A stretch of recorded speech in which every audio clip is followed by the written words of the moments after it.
There are things in your life right now that are holding you back from becoming the person you want to be and achieving the things you want to achieve.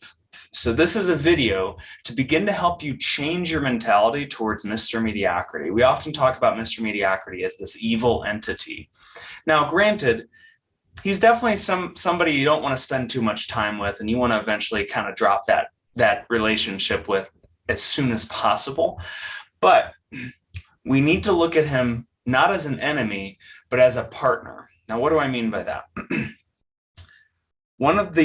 There are two very dangerous tools that Mr. Mediocrity, I believe, has. One of them is procrastination. And the other one is, of course, being subtle. So subtleness is what makes Mr. M so good. Because if he came up and told you an outright lie, that's why procrastination works so well. If he told you, you don't need to do that, that's not good for your life. Let's say it's something, getting to the gym every day, and you're like, you don't need to do that. The gym is bad. The gym isn't good for you. You're like, well, obviously that's not true. The gym is good for me. I need to get in shape. So what he says instead is, no, you're right. The gym is great. Just not right now. I mean, yes, it's good, but you've got other priorities right now, and you don't want to let those priorities be hurt by putting the gym into the mix. So you'll go to the gym, just go tomorrow. You need to get your sleep right now because you didn't go to sleep early enough, and sleep's also very important. So he tricks you through procrastination, but one of the reasons that works is it's so subtle. He disguises himself as you. One of the reasons the devil's so tricky, which, by the way, if you haven't realized yet, the ego, Mr. M, the devil, it's all the same thing.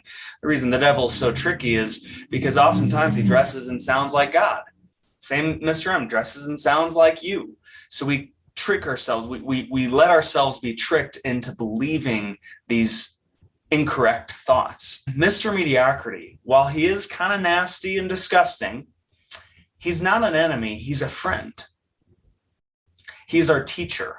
Here's some common things that get in people's way. Self-worth is always a big one, and self-worth can manifest in many different ways. It's lack of self-confidence or belief in yourself, a lot of self-doubt, maybe a lot of comparison to other people, procrastination that happens because you don't really believe in your abilities to accomplish your goals. So what's the point in trying?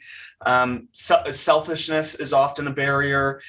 The pride that comes up when we do accomplish something, the ego that flares up through accomplishment, and the pride that we get can be a barrier. So there's lots of common barriers that people have. And when those flare up and they hurt you, that is a good thing. When your life is smooth sailing and everything's going really well, do you think about the ways you can improve or how you need to work on your character traits? No, of course, when things are going well, the last thing you're thinking about is improvement.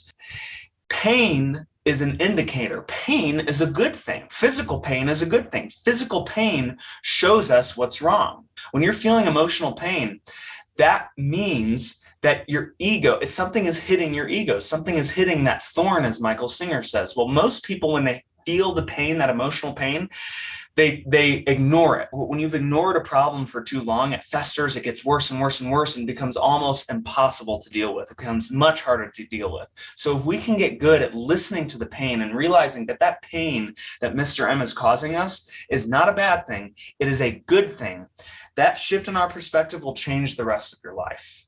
And if we can, instead of running away from the pain, run into and address the pain, then you will begin to let go of Mr. M.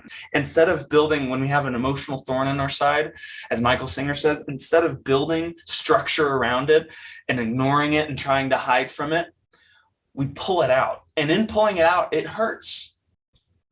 But it's much healthier than trying to build a safeguard around the thorn so that nobody touches our thorn. Oh, don't talk about that with me. It's too sensitive. That's not a healthy way to live because we're letting the cancer grow. What can you do about this moving forward? First and foremost, continue to notice when the pain comes up and realize that pain is not your enemy. It is your friend because it is an indicator. It is a temperature taker for things in your life that need to be that need to be dropped, that you need to let go. And in correlation with that, in tandem with that, we need to start being grateful, as weird as this might sound, being grateful for Mr. Mediocrity.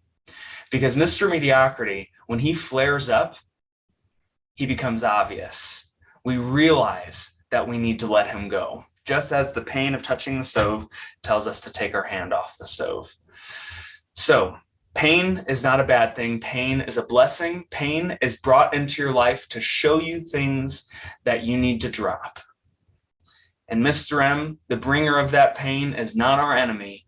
Rather, he is our teacher. And if we can begin to recognize him as such, then we won't fight him so much. And instead, we can embrace him and let him go. Because what we resist persists, but what we surrender to dissolves away.